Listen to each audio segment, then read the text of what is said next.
Let's break the political talk show mold. Anything worth doing is hard, and that includes being a good citizen. Our mission is to help you be that better citizen by letting you hear about stuff you might not know, which will make everyone think you're so smart, or by giving you a chance to listen to interviews and debates on a wide variety of subjects that might actually allow you to form new opinions in the privacy of your own mind. I'm Justin Oldham, and you are listening to the Politics and Patriotism Show here on the Stitcher Smart Radio Network.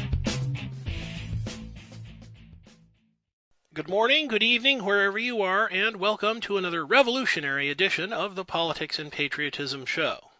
So, here we are, 2012, and it's easy to think that because we're in a new century that a lot of other things are new, that we're charting new territories, that we're solving new problems. But unfortunately, that's not always true. I recently had a chance to talk to author Harlow Unger, who's the creator of American Tempest. This isn't just a book, folks. This is a lesson waiting to be learned. This is more than the story of the Boston Tea Party. It's a reality check for us because everything we're going through now has, in some fashion or other, been gone through at least one time before. It seems unlikely that our ancestors had to wrestle with the same problems that we do today, but that's the terrible truth of the thing. So now I could have more to say on this subject, but I'm not going to waste your time, so let's get on with the show.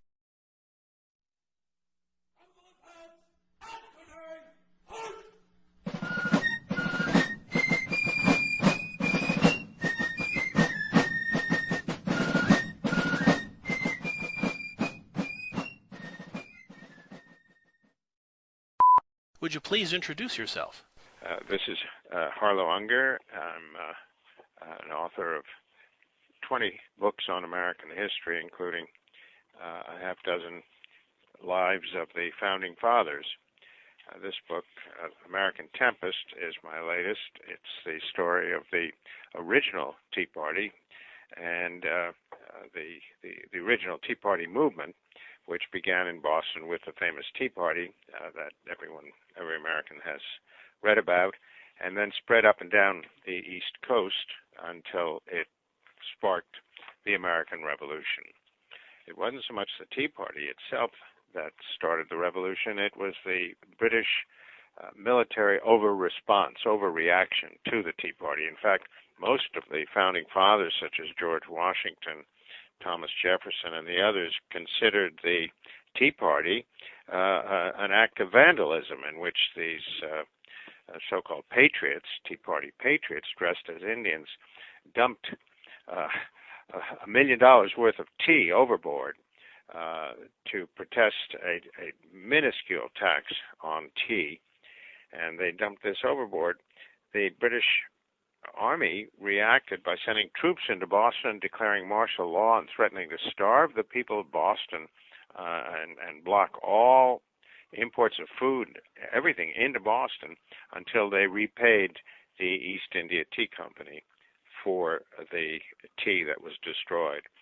Clearly, this was an overreaction, and those people in other states, like George Washington, who at first had no sympathy for the Tea Party participants, now turned against the British, who were punishing the innocent as well as the guilty. I'd like to point out for our audience that you have a website that's harlowgilesunger.com, where everybody can go to take a look at your books and read more about you. And with that in mind, I'd like to know what first gave you the idea to write about the Boston Tea Party, because other than the fact that this thing is brilliant and incredibly relevant right now, I'm just curious to know what put you on the road towards this. Well, I've written about it as part of other history books that I've written on the American Revolution and the early national period. But what triggered it, of course, was the growth of the current Tea Party movement in America.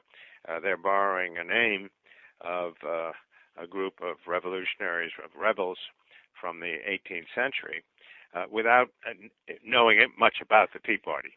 and I don't think most Americans know the truth about the Tea Party, that it was an act of vandalism by largely a group of smugglers. The tea was absolutely unimportant in terms of America at the time of the Tea Party. Wealthy women drank tea. Most people drank beer and wine. Very few people drank tea. This was a drink of the wealthy, and the tax on the tea affected a group of wealthy merchants who decided to the tax, by the way, was a duty, an import duty that the British imposed on it. And so these merchants who were importing tea decided to smuggle it into Boston Harbor to try to get around having to pay that tea. As for the average consumer, it amounted to 1/10 of 1 penny for a 9-penny cup of tea. So it was absolutely nothing in terms of the average consumer, and the average consumer just didn't care. It was these smugglers, these wealthy merchants, who were most affected by the tax, and they decided to first smuggle the tea in, and then when the British saw to it that 3 ships of tea got into the harbor, and they sealed off those ships to keep them from trying to unload the tea without paying the duty, these rebels decided to board those ships and dump the tea into the harbor rather than pay the duty. So this started out simply as a tax evasion scheme by smugglers, and they then recruited mobs of waterfront workers, unemployed waterfront workers, to terrorize the rest of the town of Boston into supporting their rebel movement. One British official, the last royal governor of Massachusetts, Thomas Hutchinson, looking back on the Boston Tea Party and on the rebel movement that it spawned, had this to say: "There is nothing so easy as to persuade people that they are badly governed. Take happy and comfortable people and talk to them with the art of the devil, and they can soon be made discontented with their government, their rulers, with everything around them, and even with themselves." This is one of the weaknesses of human nature, of which factious orators and politicians make use of to serve their purposes. And that's absolutely true. Today's Tea Party movement, like the original Tea Party movement, is discontented with everything and is trying to make the rest of the American people discontented with things. We've all suffered this indirectly when you wear an old but beloved tie, and a friend says, "Are you still wearing that tie?" Well, you loved it until that person put that idea in your mind. Or people come into your house and do you still have that old couch? Well, that old couch has served you for years and you loved it, but now it looks old because someone put this idea into your head. And that's what politicians do about government and about life in this country. That fact alone made this book hard for me to read because as a holder of political science and history degrees, it shook me pretty good because I thought I had a handle on this subject, and it turns out I didn't. And most of what I learned apparently is wrong.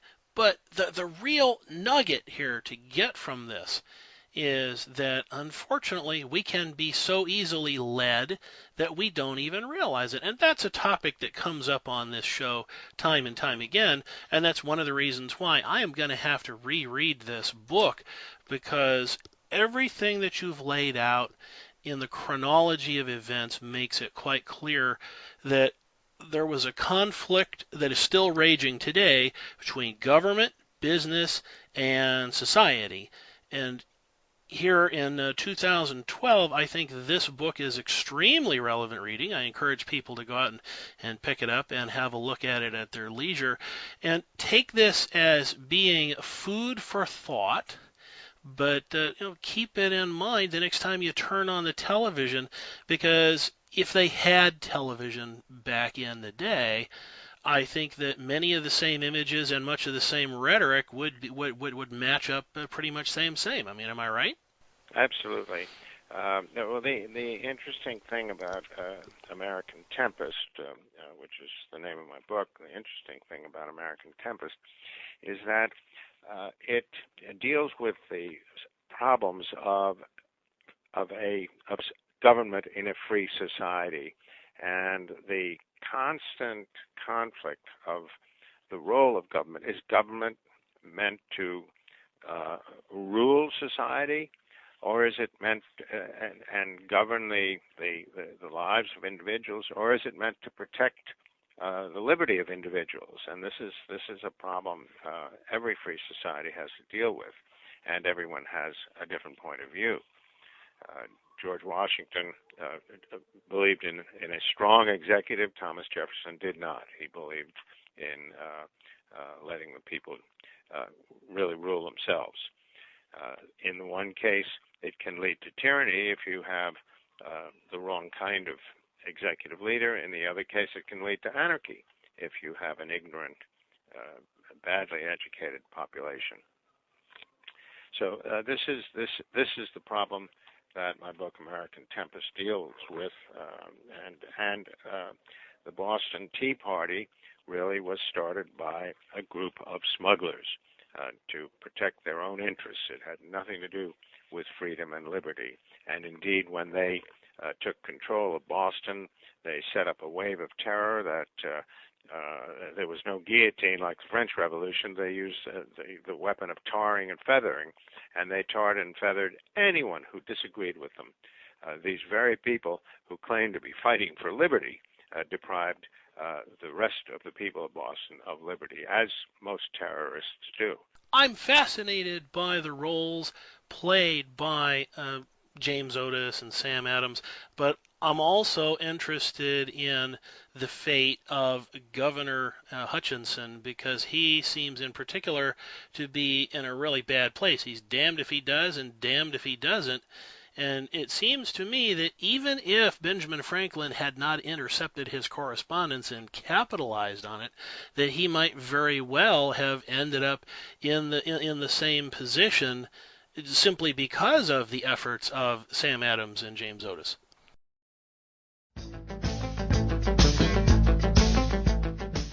This program is brought to you by ShadowFusionBooks.com.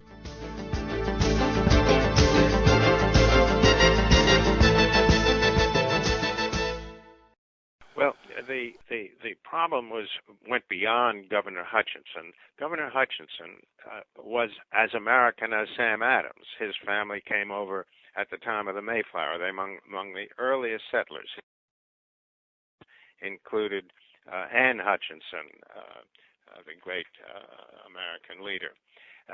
So he was every bit as American as Sam Adams, and had absolutely it was absolutely criminal to exile him, to send him and thousands of other Americans into exile.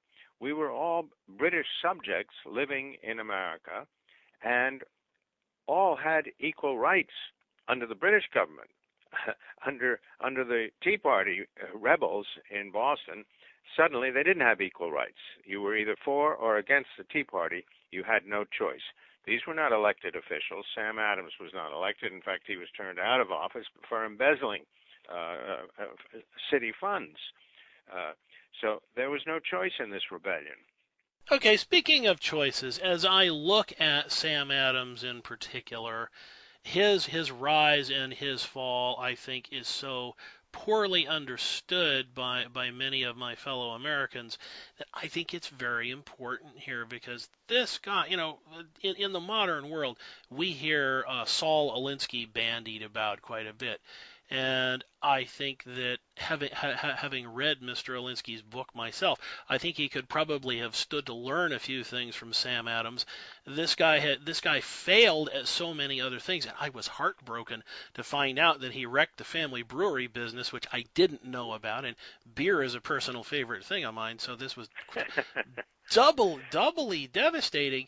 But because of the 99% movement, the Occupy Wall Street movement, even the today's Tea Party movement, would you please give us an encapsulation of the rise and fall of Sam Adams? Because I think that's important for people to know.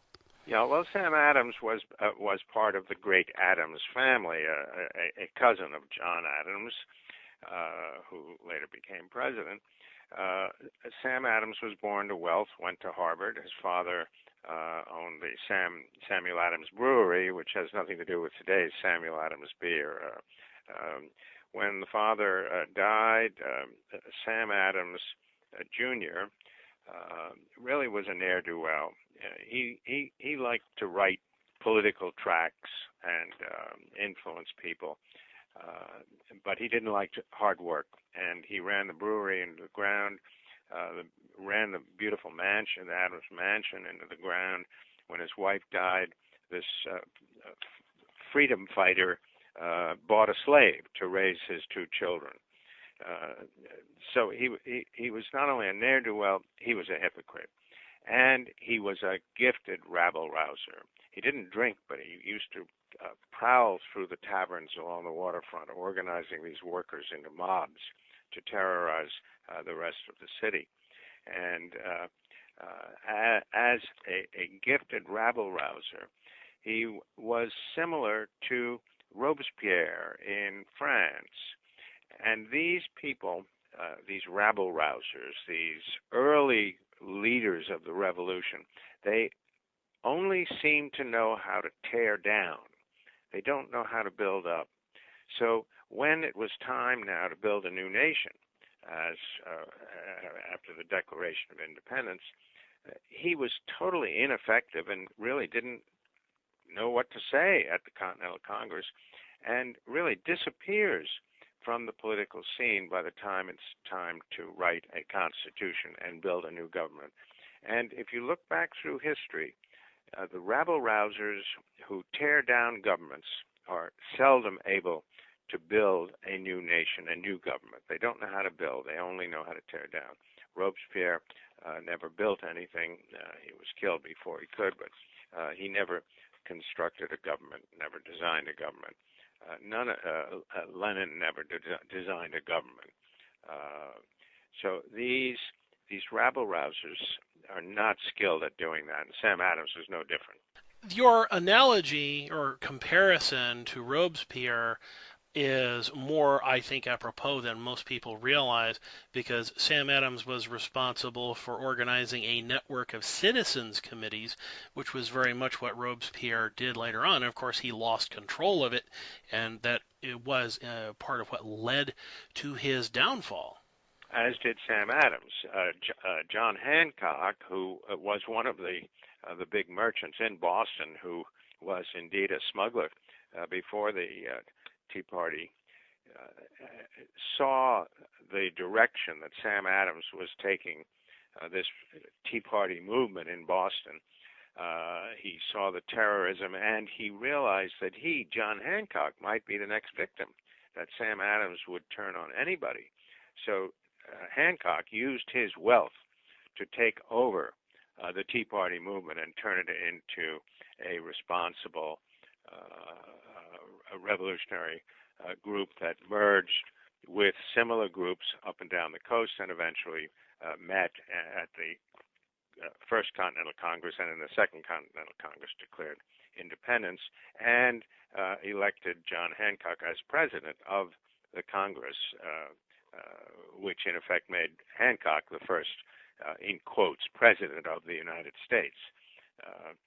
But no, he was fortunate to have the wealth to take over the movement from and shove Sam Adams aside to prevent him from becoming a national leader. I find it interesting that almost nobody knows anything about Ebenezer McIntosh and the role that he played in the training of those waterfront guys that you mentioned that Sam Adams had such skilled control over. So would you please tell us a bit more about the crew that Sam Adams had at his disposal, where they came from, how they were used, and ultimately what happened to them later on? Well, you mentioned this fellow McIntosh. He was nothing more than a drill sergeant, the equivalent of a drill sergeant in the Army. But he took his orders from Sam Adams and did as he was told. And he was a big thug of a guy, a rough, tough fellow, as all the waterfront workers were. So he kept the thugs in line, in effect, this army of thugs, and which responded to Sam Adams's orders whenever they were needed. As to what happened to them, many of them simply went back after the Tea Party was over and the revolution began. Some of them went to war. Not as many as you'd think. Very, very few. Relatively a small portion of the waterfront mob actually went to war. These were not patriots; these were thugs, and bent on brutality.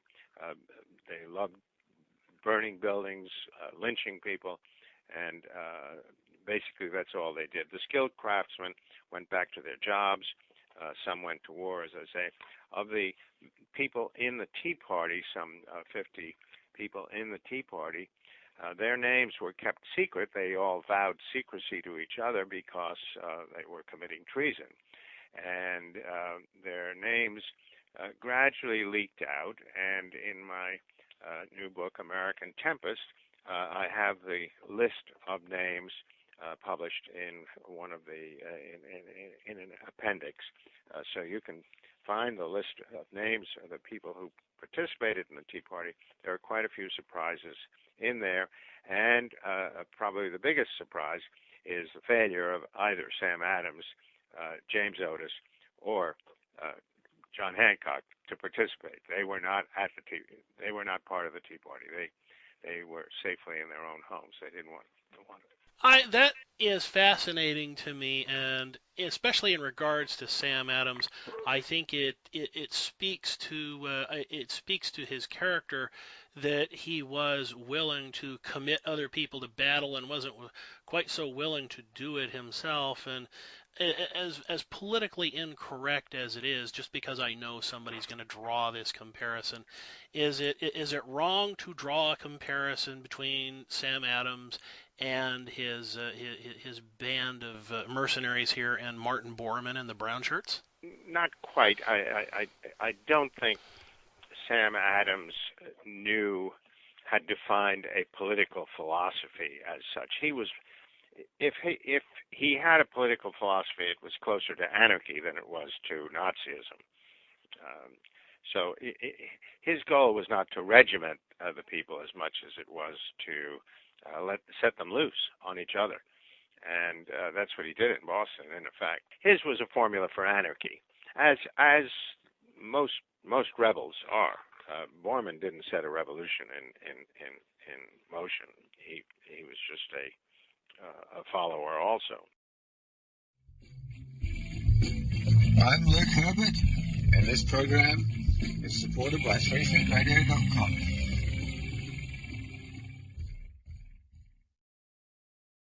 Okay, now with all of this in mind, I could talk to you easily for several hours about everything that gets us to the Boston Tea Party, but I want people to read this book because the timeline from the mid-1860s all the way up to that very fateful period, 1773 to 1775, there's just so much that I think people have to read for themselves. They've got to think about it for themselves.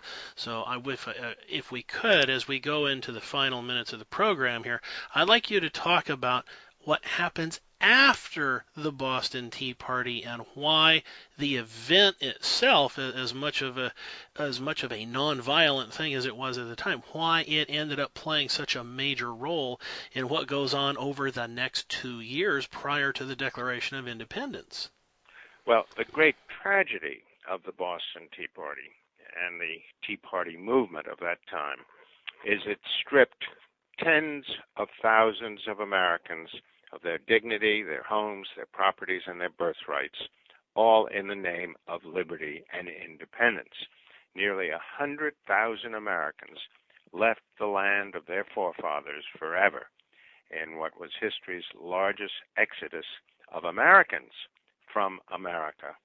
And untold thousands who refused to leave their native land fled westward into the wilderness, into the dangers of the wilderness, to start life under new identities.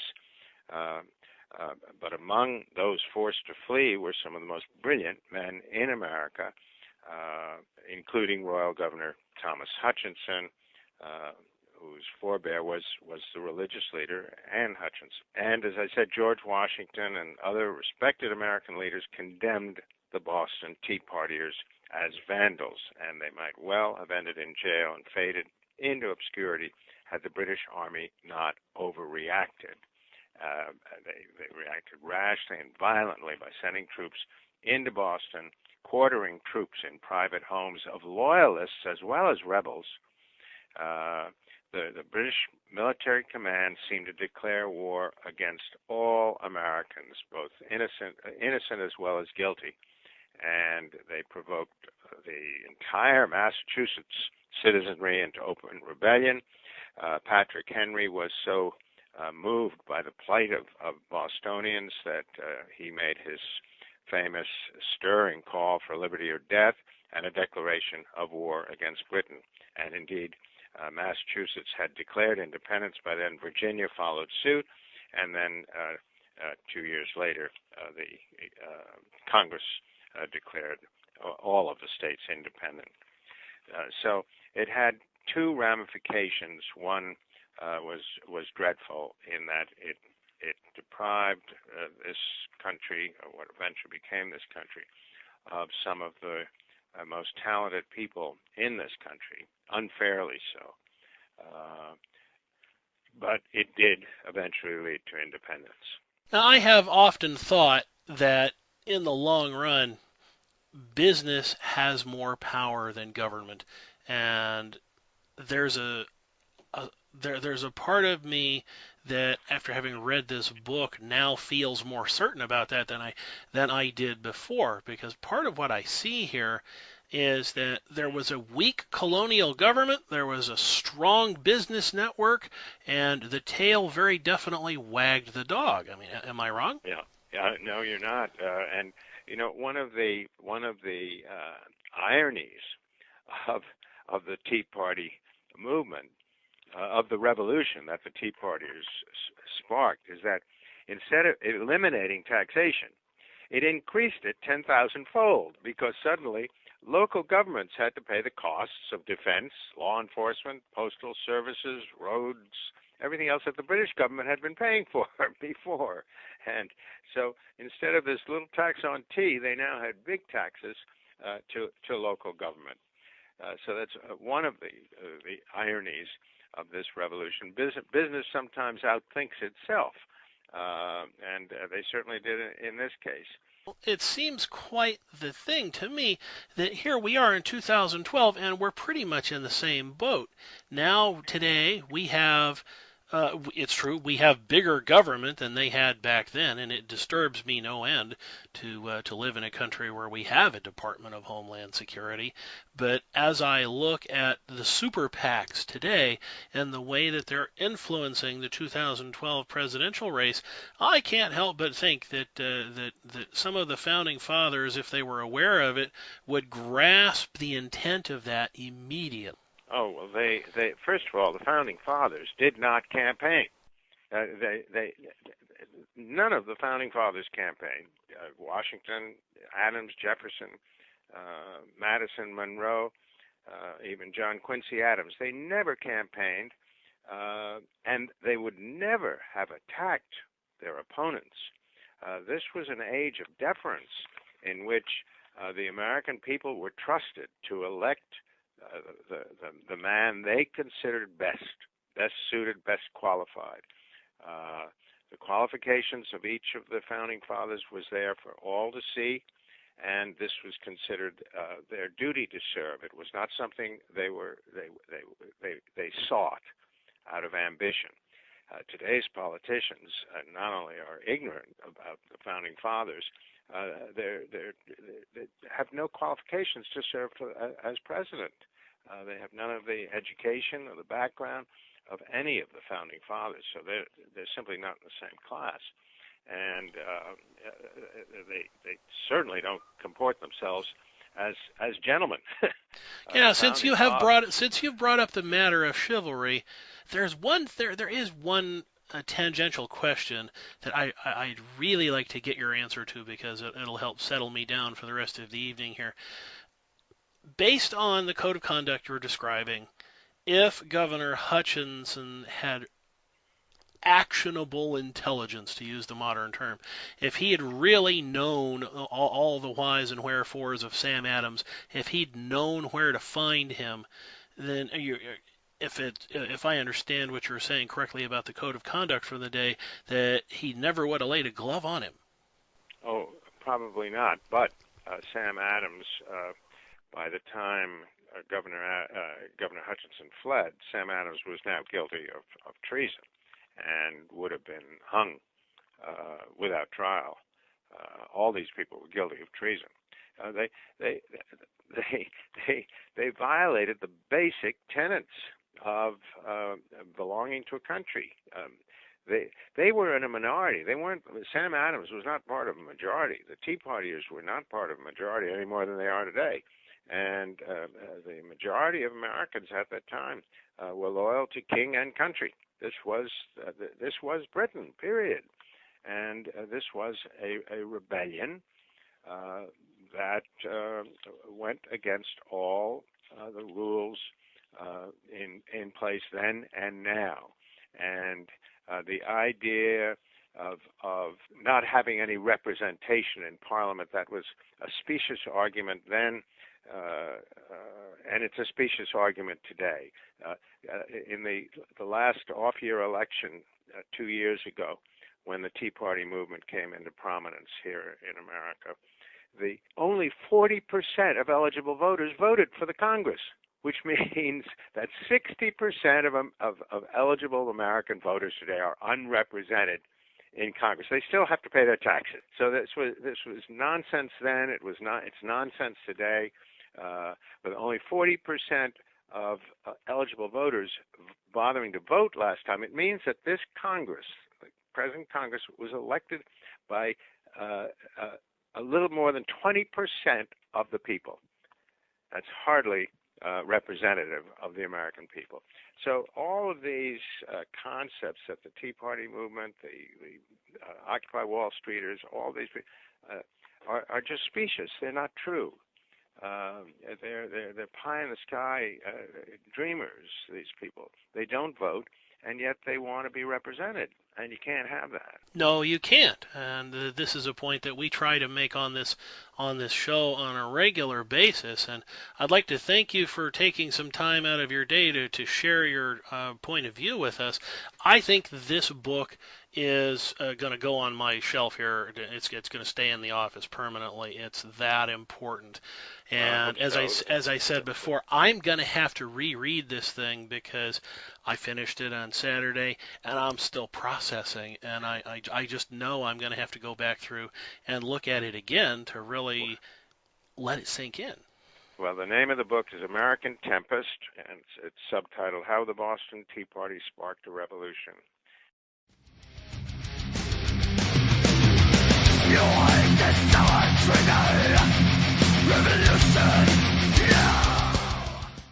I'd like to thank the folks over at Da Capo Press for making this interview possible.